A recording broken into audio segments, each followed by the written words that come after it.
Let's go back into the KUAM News Zoom room where we have a couple of my favoriteest troublemaker senators. I mean, session is it's pretty hot. It's been pretty hot lately, Bree. And so we're going to bring on Senator Tello and Senator Joanne Brown. Full disclosure, I did reach out to the minority leader, Senator Jim Moylan, to come on, but he deferred to Senator Tello, Senator Joanne. And then I also asked the Vice Speaker, Senator Tina Munia Barnes, to come on, but unfortunately that didn't happen. So here we are. Good morning. Good morning. Sabrina. Good morning, Chris and Jason. Good morning. Right on. We're trying to get Senator Joanne on here. She might be on the phone. Okay. Oh, there she is. Oh, there's sorry. Yep. Had to bring in the staff, right? Oh, so somebody got a new computer. Yeah. Unmute.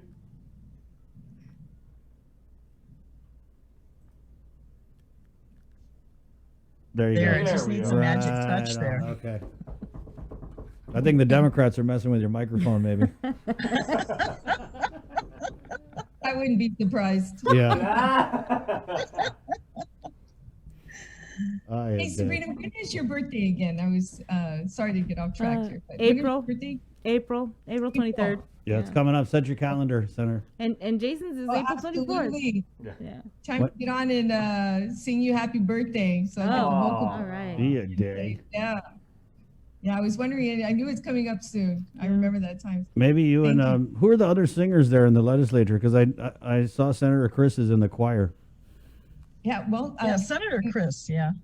and also Senator Tony Atta. You should hear him. Yeah. Right. Karaoke, and then Senator Frank Bloss. So we got a pretty good men's choir this time around. Right. Because I know last term it was Senator Joseph Augustine, Senator Clint, Senator Will Castro, and who else? But they would always sing the national anthems, right? Or is it Guam hymn? And the Guam hymn. Yeah. Yeah. It was funny too because we would joke around and call them mini vanilli, you know. They would lip sync. They would Chili lip sync, vanilli. you know. It's like, but I tell you, we got some great singers, you know, the men's choir. So it's full. They used to ask me to just try and hit the high notes, you know, so you'd hear Louise and I Right. when they get to that high note, sing above it. So they oh yeah, that's us. Senator Joanne, are you a singer at all? Not much. I mean, I can do the choir. I mean, I'm not much of a singer. I'll have to stand behind Tello when she sings. Right. I like the choir I got too some because talents, but you know, there are limits. There are limits here. choir's good because you can stand in the back and lip sync and get away with it. Yeah. So anyway, thanks for coming to our show. We wanted to ask. There was a resolution, right, Bree, that the Republicans, I believe, tried to introduce, and it was something about changing some of the standing rules, and then there was something in there about Carlo Branch. It didn't say Carlo Branch. I know, it didn't say it, but everybody knows it's all about Carlo Branch. But then I saw that a vice speaker had interjected and made a motion, and that's where I kind of the wheels fell off. Yeah. Can we just kind of talk about where did that come from? Why was that proffered? And what does it do, and all that good stuff. Well, I guess when we introduced the resolution, it was probably was a surprise to them, and but it was something that we wanted to do at the very beginning after the election to be a part of the making of the standing rules. Unfortunately, what happened was when we came into the inauguration, in front of our table was standing rules, and it was approved by the majority, and we had no say on what was included or what was taken out in the standing rules. So, you know, we've been trying to work with the other side to ask them to put certain things in, and some of the stuff in this resolution that we placed in is basically, you know, it's bringing that, you know, fair play, equal playing ground to the legislature as far as rules and regs are concerned, you know. So I'm gonna just talk on one of the things that I think is important in there, and that is, and then let Senator Joanne talk about a couple other ones. But one of the things I thought that was very important was the members of the Committee on Rules. So the Committee on Rules members are usually everyone who holds a committee, which is the majority on that side. The minority doesn't hold a committee. But then they add 2 members from the minority onto the committee based on the standing rules. Well, that puts an unfair advantage to the majority when it comes to placing bills on the session floor. What bills are going to be placed on the session floor is determined in the Committee on Rules. And when you have this such a control by the other side on what bills go on, it's not fair. It doesn't give an equal playing ground. So what we were offering is to add at least 5 members of the Republican Party, the minority, to be in Committee on Rules. Now, what this does is basically requires a vote of 8. Now, you know, on the session floor, when anything gets passed, it needs a vote of 8. So when you're in the Committee of Rules, and there is a vote of 8 to put a bill onto the session floor, you pretty much got that locked down. There's not going to be any question on the floor on bringing anything else up. So it's a fairness in the Committee on Rules to provide that 8 vote that's needed. And what you need is 5 members of the minority to sit on that committee. So that's the one important one that I had. And we'll get into the anti-Shea with regards to the director later, but I'll let Senator Joanne Brown talk about the Legislative Council and a couple other ones. Right. Yeah, and certainly that's one of the biggest things I noticed coming back to the legislature after almost 15 years. I mean, it was pretty much the standard for the 6 terms I was in the Guam legislature prior, that each side of the aisle had their own legal counsel. And for many years while I was there, actually, our current speaker, Therese Terlahi, was the Democratic legal counsel. When I came in this time around, I found out we didn't have our own legal counsel on the Republican side, and we have this legislative bureau.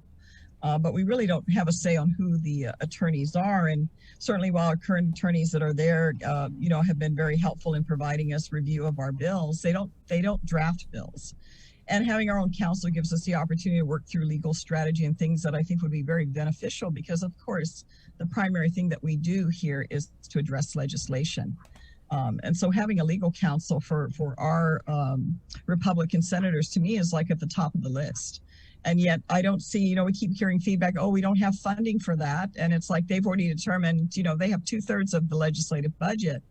But to remove the ability of our group to have a legal counsel, I think really makes our work more challenging, because we don't have a legal counsel at our disposal to be able to work with. And like I said, work through legal strategy with regards to quality of our bills that we would like to see and introduce before the body.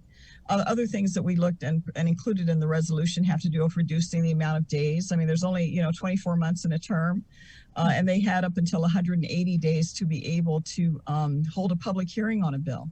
We wanted that reduced to 120 days. We wanted to give them just 2 days from the time a bill's introduced into the legislature to be referred to a committee, so we don't have continued delays with regards to that process. I mean, if people are going to, other members of the legislature want to vote for a bill or not vote for a bill, we just think it should have the opportunity to go through the process, have public input, and then, vote it up or down, but at least give the bill the light of day. And then also, a very minor thing was to find out that the Republican senators, we didn't have a representative to the APIL, the Association of Pacific Island Legislators. I actually served for 2 terms as president back in my previous life in the legislature, and I was surprised again. Something is not at the top of the list, important, but not at the top of the list, to find out that there was no representation from the Republican senators. So, I mean, we're primarily looking at wanting to see more parity. I mean, this is not a super majority. It's a majority of 1.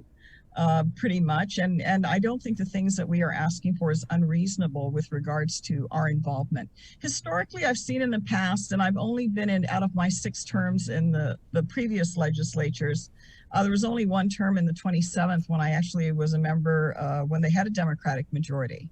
And they were very oppressive with how they ran the legislature, even though we, during our time, provided quite an opportunity for Democratic senators to be able to introduce bills and have bills passed on the floor. I mean, Senator Ben Pangilinan used to take pride in announcing that he had the most bills that had been passed during our term, because we always extended that courtesy. to come back all these Senator, years later and really. Go ahead. let me just break in Go there ahead. so real quick. So when you talked about oppressive Democrats, how would you characterize this short term that you're in so far, and the relationship Well, with it's a different with the dynamic. Obviously, you have different members of the legislature, and aside from Senator Tina, I think she has a couple more terms ahead of me. I know she came in. I was in the legislature, I think 2 or 3 terms before Senator Tina came in. It's just a different dynamic. You have different members of the legislature. It's a different energy. It's not as welcoming, shall I say. I think people are cordial, but there is not that breeze of interaction. There's only certain parties that play each other.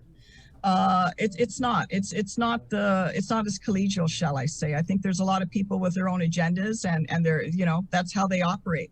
I came in when I had some really seasoned senators. I mean, people like Joe T. San Augustine, John Uggan, even back then, Francis Santos, who ran to replace his late father, Senator Francisco Santos. I also came in with Sonny Orsini, my cousin Sonny, who was like the youngest senator at the time. The late Don Parkinson, who just passed away last year. And we had a coalition in the 23rd Guam legislature. And so I pretty much, for the time I've been a Republican senator, been in the majority.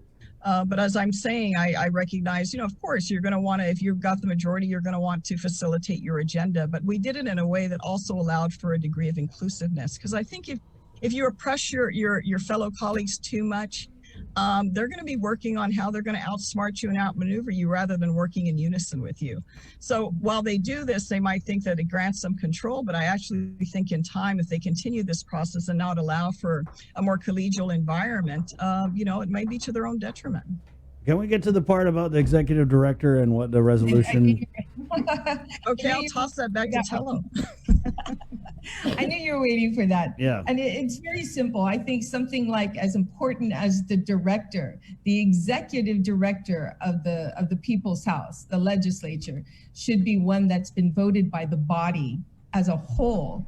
Now, we vote in the sergeant of arms, we vote in the clerk, we vote in the legal counsel, we vote those in by a majority. And I just think that something like as important as the executive director should also be voted in by the body. They serve not just one side. Now, currently what happens is the Committee on Rules chair has the sole authority just to hire whoever she wants or he wants. And I think that's very unfair because this individual serves all of us. And in many cases, it doesn't happen that way at all. I was asked I'm trying to reach over to the other side for some kind of compromise, at least on this resolution that we presented. And I was asked the question, well, if you guys held the majority, would you do that? Yeah. I would say, absolutely. We're doing this because it should be done. It should be a position that serves everyone in the legislature. So yes, absolutely, I would do that if I was in the majority. For real.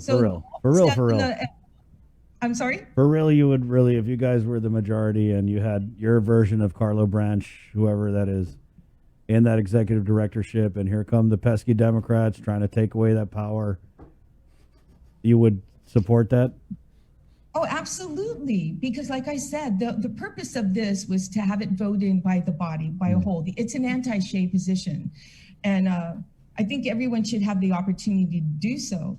And I'm pretty sure that there's some people on the other side who didn't want Carlo Branch on there. I think there's someone on our side that might have wanted Carlo Branch. You just don't know.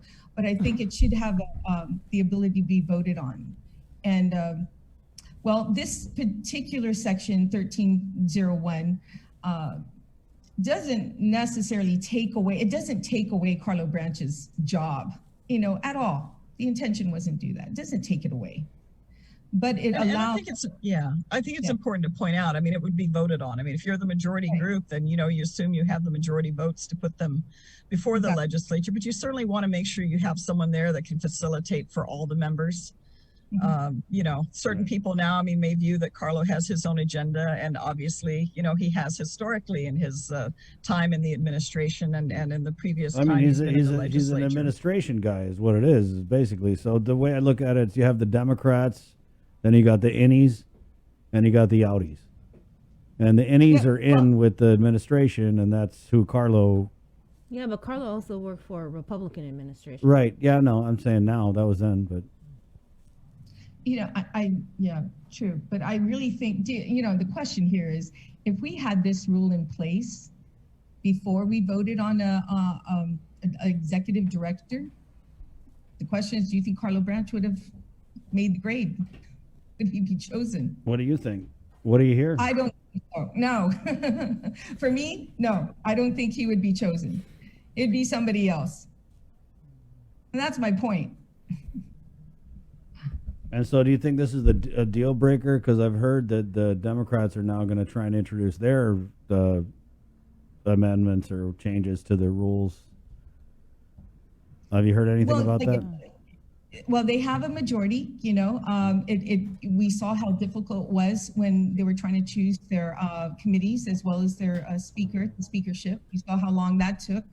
I think there's somebody in there that's really trying to be fair on both sides. And when you have an 8-7, you know, it's going to be very difficult to do, but I'm glad that there is somebody back there who's also wanting that same kind of fairness, equal playing grounds for both sides, so that this term, which, you know, you asked earlier, Chris, about, you know, to Senator Brown, you know, what's it like now in this term? And I just wanted to say, oh my gosh, I'm so glad I have Senator Brown there. You know, I'm so glad I have more Republicans there who are very well versed, who understand the process of the legislature, understand decorum, you know, are all there. It's just, I feel like a great, you know, weight has been lifted off my shoulders, because they come to the rescue when they're seeing things that are not done properly or are being very unfair.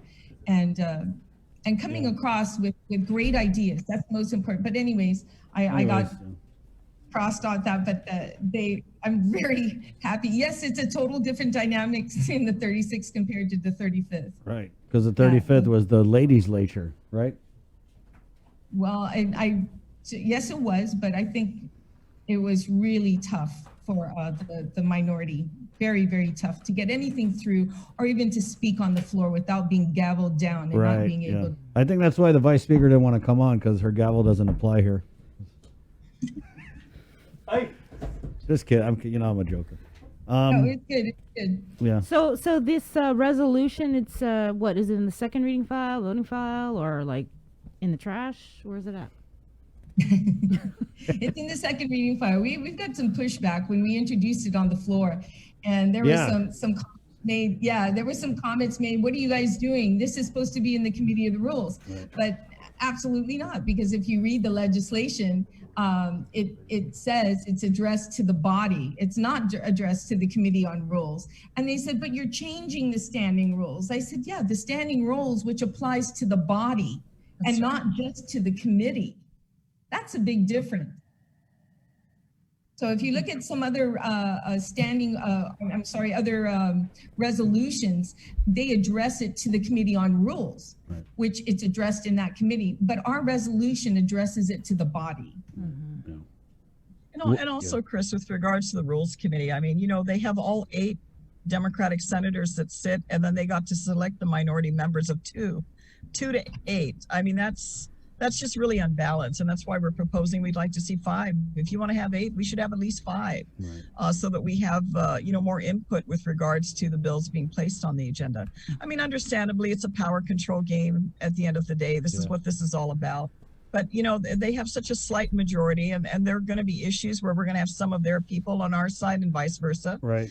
So it's not something to take for granted. I think by giving us an opportunity, it's not an equal opportunity, but it's closer to what they provided for us so far. It'll provide a more collegial environment, and you know, unless they want to carry it all on themselves and have at it. Right. But that being said, Senator, if the resolution, do you have the votes? Because do you have any Democrat votes? We'll have to see. I understand that the Democratic possibility of some of the senators' Democratic votes, they just said they're coming down on them. I guess if you vote for this, you're anti-democrat versus we need to create a more productive field here in the legislature, because there's a lot of challenges facing our people, and they have more to gain than to lose. I think the more they isolate us from being engaged in the process, it's going to be to their detriment, because it's going to give us more the fuel to want to, hey, maybe we just don't settle for crumbs. Maybe we just harness our resources, and maybe we just take over next term. Let's switch the plates around. It's very possible. I mean, I've had experience with being in a majority. Most of my legislative career has been, in the majority. I know what it takes to do that, and we've got, we're not that far from it. It's very possible. The committee, it's very possible. Right. The Committee on Rules, the two Republican senators are Mary Camacho Torres and Senator Frank Bluss Jr. Are they in support of this resolution? Well, I know Frank Bluss Jr. is. If you look at the names on the resolution, you have Senator Jim Moylan, Tony Atta, Frank Bluss, Joanne Brown, Christopher Duenas, and Telo Taitague. Those are the Republicans that are supporting this resolution. So the one Republican who isn't is Senator Mary Torres. Senator Mary Torres. Did she know about the resolution, or was it also like this? Oh, absolutely. Okay. Absolutely, she knew about it. She had the opportunity to raise her hand to allow this to at least be heard on the floor. I mean, at least be heard on the floor. It's not like she's voting for the bill or anything, but, her colleagues are, we sought everybody's support in this resolution. And everybody came through. Except Senator Torres. And actually, during the drafting of it, we actually went through it as a group, and there are provisions here. She actually voted in favor. A couple she didn't, but she was involved with regards to the process of us even deciding what were the priority issues we wanted to put in this resolution to amend the standing rules. It's really interesting, the dynamic with I thought the Democrats' dynamic was interesting, but even with the Republicans, it's pretty interesting how there's how many of there's so few of you guys, but you've got like these different factions. Then you got Mary Torres kind of doing her own thing, right? It's really interesting. You've watched in the last, how many terms, you've kind of seen that infraction on the Republican side for several terms now. Yeah. But I think the whole perspective of the Republicans trying to work together and even work on the other side in a good way, is important. As Senator Brown mentioned earlier, it's to their detriment that we all work together, especially during these very critical times, financially, and the just the community itself feeling, very vulnerable at this time. Jobs. 35,000 jobs. I'd agree. Missing.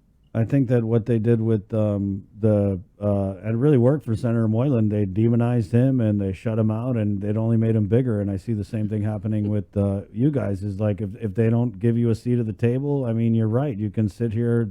It plays in your favor because you can sit there and say, "Hey, we have the solutions," but they won't let us in the door. And if the Democrats fall on their faces, then you're right. You guys have a big chance of taking the majority. And I just think if I was in the Democrats, I would be like, okay, you want to see the table? Here you go. And hope you drown. You know what I mean? Right. Well, and I think that's where experience comes in, because we have a lot of senators that maybe, aside from Tina and I, the most senior maybe are in the third term. I think that's part of it. And for some of the younger ones that have come in, they've come into majority. You can see on the floor, when things don't go their way, you can see that look. They're like, whoa, surprised. Oh, really? Okay. but that's what it comes down to. We're not here, and certainly I'm not here. And I know I can't speak for my other Republican colleagues, but the fact that I have three other former senators that have come back after all these years to run. We have a very clear agenda of why we're here. We were very dissatisfied with the direction the legislature was going and overall leadership on Guam, and that's why we're here. So, we're seasoned. We're experienced. We don't need the one-on-one introduction to sit around and feel important in the session hall and go, oh, look, I'm a senator. Oh, gee, wow. We got a mission there, and certainly we're going to put this forth. If they don't vote for it, they don't vote for it. But like I said, if they don't really strategize and think what they have to gain by at least, giving us a little more at the playing field, it's going to be, it'll be to their disadvantage. Let me ask you about. I think go ahead. have the the senators coming back in that are very well seasoned. It even shows even more by the voting of the other side or those who are not, how they're voting. I mean, it's clear when you see a clique, you know, voting together instead of what is important and what really helps and protects the people of Guam. I mean, that's our job. Our job is to do what's best for the island as a whole. And then when you see the explanation of a certain bill as to why it's not a good bill, how it will hurt our community, but yet you see those individual senators still clicking together just because they're friends, and it has nothing. Yeah, the horse trading of votes. You vote for my bill, you're my 8th vote, I'll be your 8th vote on your bill. Crazy. You see and that happening. That has to stop. But I'm hoping now with, you know, this 7-8 that you can really clearly see who the cliques are. Are they really voting for the help to help the people of Guam? And what's awesome about this is that with Zoom, that more people are paying attention to the legislature. They're actually being educated on what happens at the legislature. It's amazing. I run across people all the time who come up to me and they say, wow, I never realized this is what's going on in the games that are being played. And even when the microphones are turned off, they can read body language. Yeah. They can read it, you know, and for any of us senators to think that the average person cannot see what's going on, you know, it scares me so much, because when I go out there and I fight for something, I think it's true to form and what's right. And it fails because I'm in a minority, because I'm by myself, or I'm not part of that clique or the rubber stampers. You know, I'm going to be straight. You know, if I'm not part of that, then I'm not going to get their vote. But what makes me feel good is when I'm walking down the grocery store or, you know, going somewhere and someone comes up and says, no, you're doing a good job, keep the fight up. That's what keeps me motivated, is hearing that from people. So it's just, let's watch. I thank the people for watching what's going on. And if you don't have time in the day, as everyone starts to go back to work, you can see everything on YouTube and watch it. So I'm grateful. I want to break in, Senator Brown and Senator Telo, if you had a comment on this. So you actually received the tip about this whole gambling thing that was going on with the airport, airport police, firefighters. And so anyway, there was a guy, Jericho Santos, who was fired because of this, and he's appealing his termination with the Civil Service Commission. Long story short, Senator Shelton has oversight of the airport. But have you, being the original recipient of the complaint, are you kind of keeping an eye on what's happening with it? Because I've offered Senator Shelton to come on the show and explain what is going on with that complaint and how it's being vetted. I remember that when it first came out, she said that she was going to have a sit down with the airport executive manager, John Kanata, but that was before the Civil Service Commission documents were released. And I felt like when that came out and you had something where it went from, is it just a couple people at the airport, to, oh my God, it's 249 people. I just thought that we would see something come out from the oversight chair. Have you heard of anything moving on this? You know, I have not. I mean, of course, in our capacity, and I do appreciate members of the public. I mean, we're not here to settle vendettas against people, because some people will call in with stuff because they just want to put somebody on the spot. And so, you know, certainly when we get the information, it's trying to assess, is there any validity to this? And is it something we need to be concerned in? Is someone just trying to go after somebody and use us as a mechanism for that? But in that particular case, you know, while the caller said, you know, I'm anonymous, I'm calling you, I'm not telling you who I am. But, you know, when that information was provided, it was very specific. You know, we have 6 airport police officers. One's a supervisor. You know, they got a slap on the hand. I thought, you know, that this should have been, you know, considered a more serious offense than what has happened. And, you know, I just want you to make you aware of it. You know, and then when I got the information, I reviewed it. I thought, well, you know, let me forward it to the respective oversight chair. Had this been a different department, I would have referred it to whoever the, you know, member of the legislature had that responsibility, so that because they're interacting, I'm assuming, more with that department or agency, and they can determine from there with their authority, is this something that needs to be further reviewed? Is this something they need to engage with the leadership in that department? Or if they determine there's something more of public concern, should a hearing be called so that these issues can be brought to light? Because, the information certainly once that came out, the Civil Service Commission, and showed, well, it multiplied beyond just the borders of the airport authority, Port Police. Yeah. Then you really got to wonder what's going on, especially these are law enforcement officers. We're expecting them, during working hours to be enforcing the law. And if they've got time to, play or gamble and do that on public time, what else are they doing? And then who else is involved? Is it, other members from other department and agencies? And that, is that the message? And I don't think that's a public expectation. I think especially with everything going on right now, we want to ensure that our law enforcement personnel are doing what they're supposed to be doing and protecting the public interest.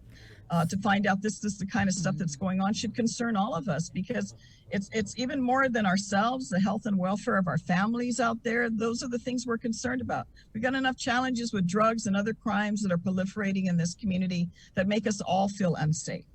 And so to find out our law enforcement people are not doing their job during working hours, aren't engaging in illegal activities during working hours, like the caller told me, and I guess maybe it's because, the bill I introduced on official misconduct, he said this should be official misconduct for these officers and not just a slap on the hand, which that individual felt that these officers were just getting a slap on the hand. Senator Taitague, you're part of Senator Amanda. You're on Senator Amanda's Committee on Air Transportation. Has she provided any information to committee members? No, not at all.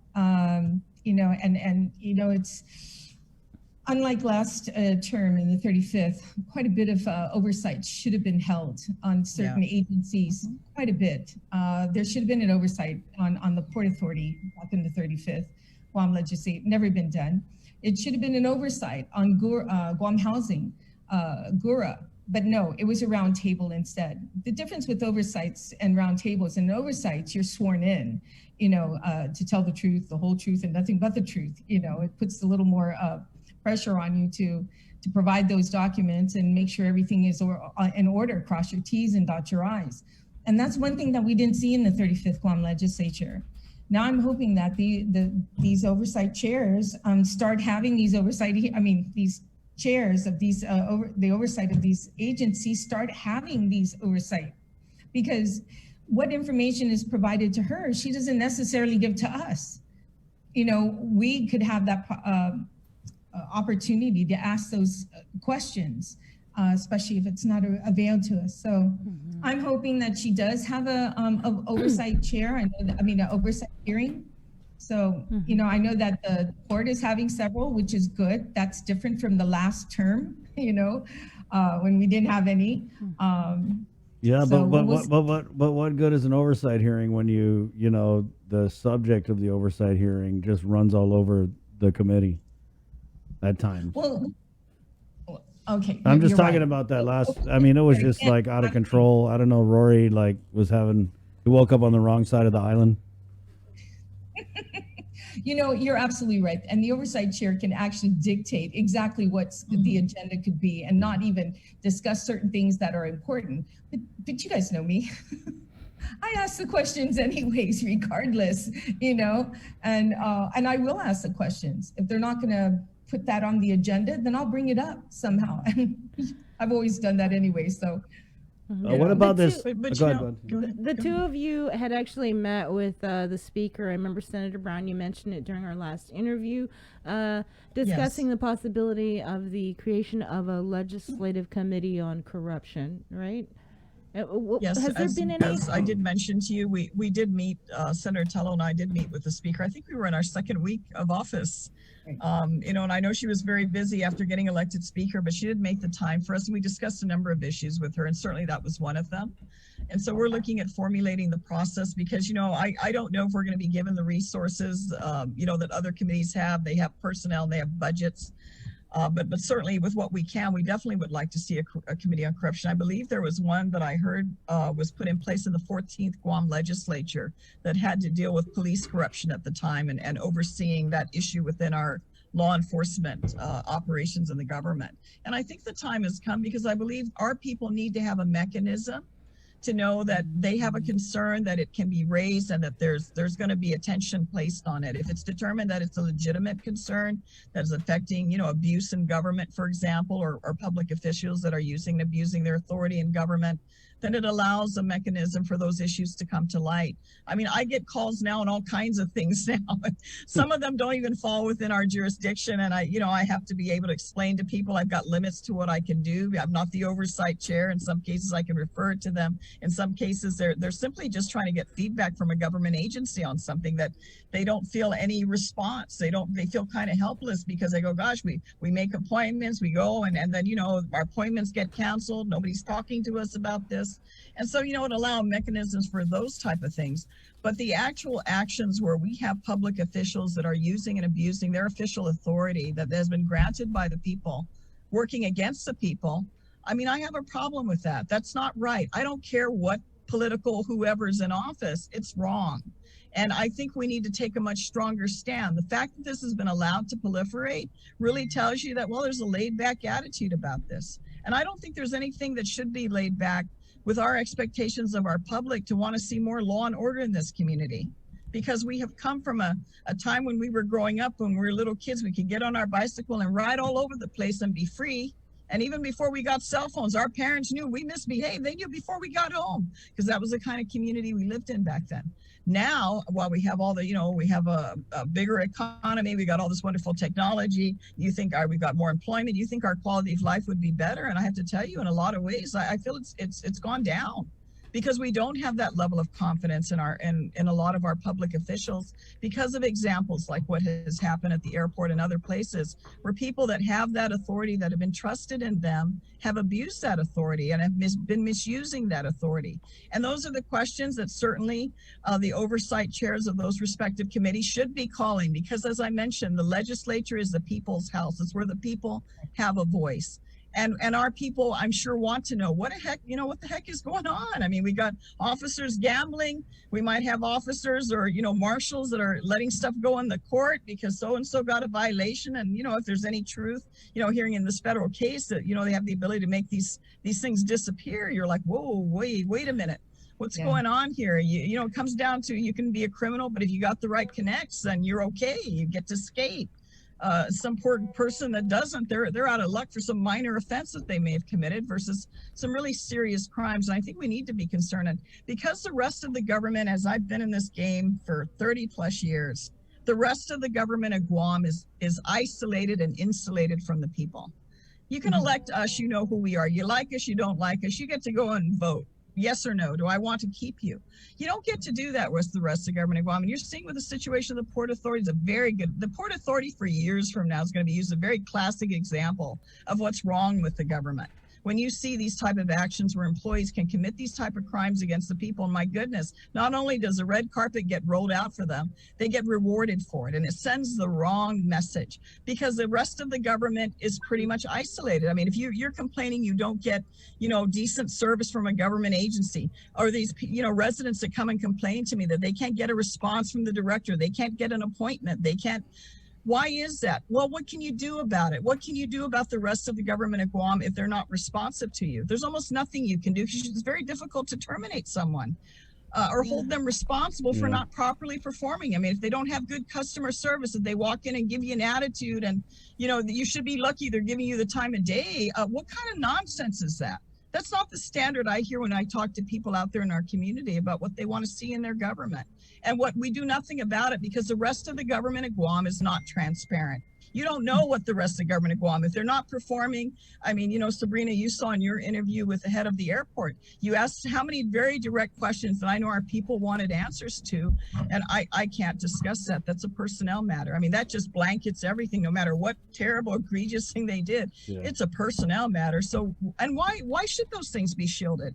What public interest is protected by these old processes of shielding the rest of the government, the rest of the body, the largest part of the government of Guam that has become unresponsive to the community that they're supposed to serve? That's why I emphasize anyone who works for the government of Guam is a public official and is in service of the people.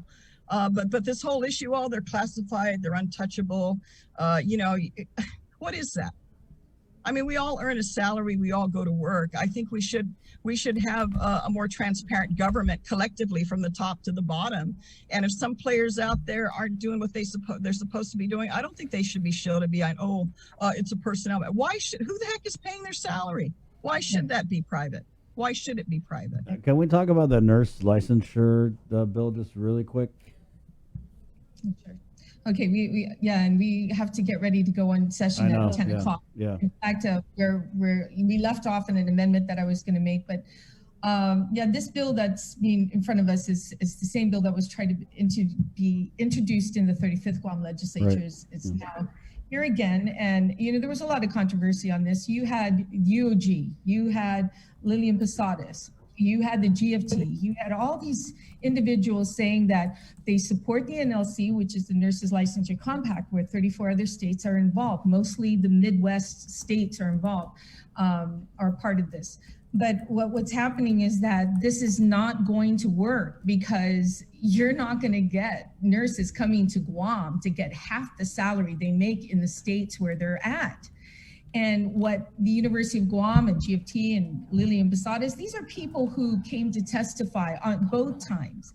This is not coming from me, this is from them, that they believe that if we're going to be a part of this, we're going to be registered with them, then at least let's have the same playing field, and the salaries that they offer in the States be provided here in Guam as well before moving into that, because we're going to see a mass exodus of nurses. Now it's easier for them to leave Guam and go to another state, not having to take the board, not having to take anything that except to be able to work in that area. And also on your renewal of your license, you can just do it on Guam, though you're working in Nebraska, where if the license is more expensive in Nebraska than Guam, it's okay, you can keep renewing your license in Guam. And this is very, very scary for our healthcare. I mean, at a time like this, to introduce a bill like this, that we have a possibility of losing nurses for better paying jobs. I mean, it can happen now. We lost 20 nurses last year from GMH, 20 nurses. Now, once we open this gate, and allow this to happen, it's going to be now much more easier for nurses to leave Guam and go work in the mainland for higher paying jobs versus, of course, the nurses from the mainland can come to Guam and work here. It makes it just as easy. But the problem is, who's going to do that when our salaries are half the amount that they get paid in the States? Our conditions, GMH, I mean, it's a safety issue there, big time. And the cost of living, which Sabina Paris had a measure to incorporate this, the cost of living into the salary of while they're calculating, they're doing a salary study, that's what it is. So it's ironic that this bill is going through without the adjustment of the salaries first. And that's exactly what UOG stated. That's exactly what Lillian Posadas at Guam Memorial, that's what GFT has stated. That's what many different individuals have stated. That should happen first in parallel. And now we're in jeopardy because this bill is on the floor. And it may get through, which is so sad because that really puts our, a medical community at risk of leaving. Yeah, what I thought was interesting, senators, was you had Senator Chris Duenas. Did he recuse himself from this because his wife's a nurse, right? My hat's out to Senator Duenas and Senator Joanne Brown, myself, all agreed that, allow him to recuse himself. I mean, he has some morals, and his morals was that my wife is a nurse. Right. And there may be a conflict of interest, and then he recused himself from voting. Well, the author of this bill, her daughter is a nurse. Now, when you have a conflict of interest, there's the immediate family. It talks about your siblings, your parents, your children. Those are within the conflict of interest. And he was good enough and transparent enough to bring that up. And the author of the bill's daughter is a nurse. Now, whether she's going to benefit from this, well, maybe that's on a legal perspective to decide that. But at least to be transparent and open and mention that, yes, my daughter is a nurse. Yes, this will benefit her, the NLC. This will allow her to go somewhere else and work for a higher paying job. but the one part that should have been really mentioned on a conflict was the salary, that salary study. This senator had used $50,000 of the people's money that she said was in her budget, her office budget, and used this money. I don't care if it's our office budget, it's the people of Guam's hard-paying tax money that needs to be accounted for. But when she introduced that bill, she again refused to mention that her daughter is a nurse. Now, this is going to benefit the nurses. And it was mentioned that, oh, her daughter doesn't work for the government of Guam. It doesn't matter. If you look at the structure, what's happening out there in the medical community regarding nurses, the Guam Memorial Hospital does not pay as much as the private hospitals or the clinics because of the benefits. But the majority of nurses, which about 300 nurses, work at Guam Memorial Hospital. A lot of them work there because there are certain things that are put into place, like a certain amount of patients per nurse has to be abided by. The benefits that come with it. You know, they're very good benefits working at Guam Memorial Hospital. So when you go to the private sector, when they have to harvest from nurses, you know, hopefully they don't go to Guam Memorial and they'll go to their clinic or go to their hospital, they have to pay a little bit more than what Guam Memorial Hospital nurses pay, get paid for. So hence, if the nurses' salaries at Guam Memorial Hospital goes up, then you can bet you the private sector is going to have to raise their standard to get those nurses too. So it does come together. So why don't you guys bring it up on the floor then, if it's an issue, if you feel like there's a conflict? I brought it up during public hearing. Okay. You know, I brought it up during the public hearing, and for the record, you know, if she wasn't going to do it, because someone has come to me and said, well, if you know, Telo, if you know that this person has a family member that can benefit, then why didn't you say something? Well, guess what I told that person? I did say something. Oh, yeah. I did. Okay. While everyone else turned a blind eye. Well, now, whether she's going to do it or not, I don't know. That's for the people to decide on her. That, you know, it's not me to, but I will mention it. Yeah. Because I'm sure there's people who want me to mention it. There you go. Thanks. Save some for session, guys. All right. Thank you, Senator Joanne. Senator Telo, always fun. Okay, it's good to talk to you. You guys take care. You too. Break a leg. Always a Bye-bye. pleasure. Okay. Create a great day, everyone. Right on. Make it happen. Bye-bye. Okay, bye. Bye.